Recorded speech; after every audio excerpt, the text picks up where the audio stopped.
मंजरी तुझे पता है, बचपन से लेके बुढ़ापे तक हम लड़कियों को पता है क्या सिखाया जाता है? कॉम्प्रोमाइज करना। मैंने भी सुना प्रथम तुझे क्या कह रहा था, सिंगिंग छोड़ दो। सिमी से इसे कॉम्प्रोमाइज नहीं, इसे अपनों की खुशियों का ख्याल रखना कहते हैं। वाह मंजरी, नाम बदल देने से दर्द कम हो जाता है मंजरी।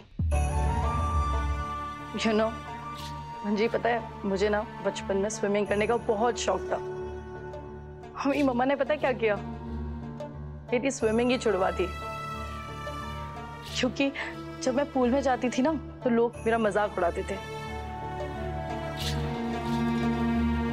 तो क्या किया, मेरे सपनों के साथ कॉम्प्रोमाइज कर दिया मेरी मम्मा ने, ये बोलकर कि वो लोग अच्छे नहीं है, और मेरी स्विमिंग छुड़वा दी। और धीरे धीरे मेरे खाने पे रोक टोक लगा दी, वहां से भी कॉम्प्रोमाइज करवा दिया। कहीं फैमिली फंक्शंस में, पार्टीज में कहीं नहीं लेके जाते थे, वहां ले जाने से मना कर दिया। बोलते थे कि मैं फैमिली से अलग दिखती हूँ। उसकी माँ के बारे में बात कर रही थी वो।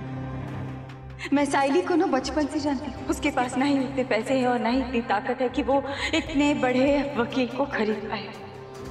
मुझे तुम्हारी माँ पर शक है। बेटा उसे ये बात बताना जरूरी था, क्योंकि अगर इन सारी बातों के पीछे अगर कंटेंट उठवानी है तो वो एक माँ होकर अपनी बेटी का घर उजाड़ रही है। और इस बात का पता रिद्धि को होना चाहिए बेटा, इसीलिए कहा बस। हाँ ये तो बिल्कुल सही कह रही है। सच को सामने लाने का एक तरीका होता है। अब तो खुद सोच, कोई अगर मेरी आई के लिए ये बोलेगा कि मेरी आई गुस्सेल है, लड़ाकू है, तो मैं उसका मुंह तोड़ दूंगा। उसी तरह रिद्धि को भी समझाना पड़ेगा, लेकिन धीरे धीरे। तू जानती आई कि वो मेरे लिए कितना कुछ कर रही है। तेरी बात सही है बेटा।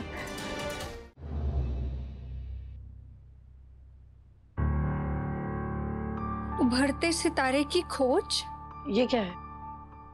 पता नहीं, अभी मेल आया है कि मैंने किसी उभरते सितारे की खोज कॉन्टेस्ट में एंटर किया है। 1 हफ्ते में गाना और वीडियो रिकॉर्ड करके अपलोड करना है। पर मैंने तो किसी कॉन्टेस्ट में एंटर नहीं किया, फिर ये क्या? मंजरी, किसी ने शायद नाम तेरा डाला होगा। पर किसने? आई दादा। मंजरी, एक बात बता कि तुझे सिंगिंग कॉन्टेस्ट से कोई मेल आया कि नहीं? हाँ, अभी आया। मैंने ही उनको भेजा था। अब तू एक काम कर, एक अच्छा सा गाना रिकॉर्ड कर और इनको भेज। और जिस गाने को सबसे ज्यादा लाइक्स मिलेंगे उनको मूवी में गाने का मौका मिलेगा। नहीं दादा, मैं अभी ये सब नहीं कर रही। एक बार आप घर वापस आ जाओ, उसके बाद देखेंगे। मंजरी, मैं तो घर आ ही जाऊंगा। तू जानती है ना अपनी भाभी को, मुझे अपनी रिद्धि पर पूरा भरोसा है। वो मुझे यहाँ से बाहर निकाल देगी। तू बस अपने गाने पर फोकस कर। मैं चाहता हूँ कि तू एक बहुत ही बड़ी सिंगर बने, बहुत बड़ी। नहीं दादा, मुझसे नहीं हो पाएगा।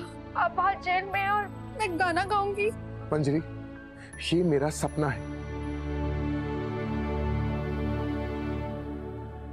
मैं अपनी बहन को गाते हुए देखना चाहता हूं।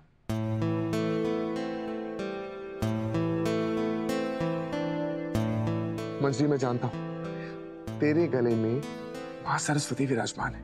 बस एक अच्छा सा गाना रिकॉर्ड कर और इनको भेज दे, और मेरा पूरा यकीन है कि तू इसे क्रैक करेगी। और मैं अपनी बहन को गाते हुए देखना चाहता हूं। बता मंजरी, अपने दादा का सपना पूरा करेगी ना? करूंगी। ये हुई ना बात। सिमी, एक काम कर, मंजरी की हेल्प कर, बहुत ही अच्छा गाना रिकॉर्ड कर और उसको पोस्ट कर। ओके जीजू। मंजरी, खाने की तैयारी कर। All the best.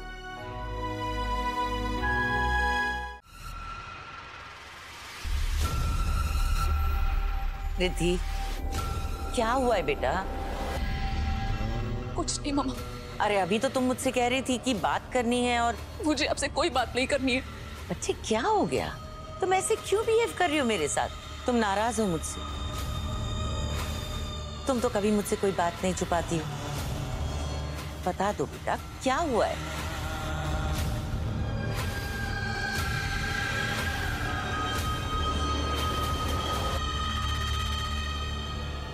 जोक लेकर साइली के साथ मिला हुआ है।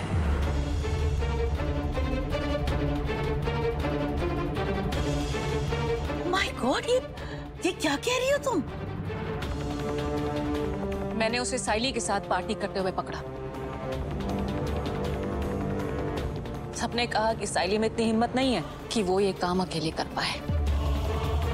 आप ही लेकर आई थी ना जोक लेकर को मेरे पास। हाँ, मैं लेकर आई थी। तुम क्या कहना चाह रही हो रिद्धि? साफ साफ कहो प्लीज। मम्मी, आपके हाथ में वो एक्सपेंसिव लिमिटेड एडिशन वॉच थी ना, वो कहाँ है?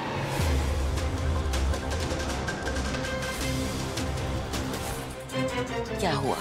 मैंने उस लिमिटेड एडिशन घड़ी को जोक लेकर के हाथ में देखा।